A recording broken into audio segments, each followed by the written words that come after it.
Artıq yaşlanıram, yaşa dolmuşam. Seygahda inləyən bir tar kimiyəm. Ağlayan uşaq tək ağlar olmuşam. Sevgidə aldanmış bir yar kimiyəm. Ağlayan gözlərdir, susqun ürəkdir. Ömrümə əsən də soyuq küləkdir. Soyuq baxışlarda ölmüş diləkdir.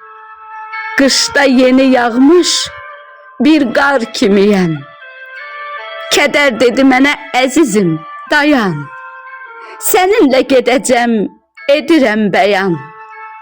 Sevinç yuxusundan əbədi oyan, sevincin içində bir var kimiyəm. Ümidim məzarın ürəkdə qazdım. Kədərlər içində yolumu azdım. Qüssədən nə qədər şeirlər yazdım.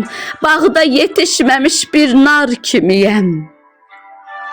Gözlərim yol çəkib, gözlərim yol çəkir, diklənib baxır.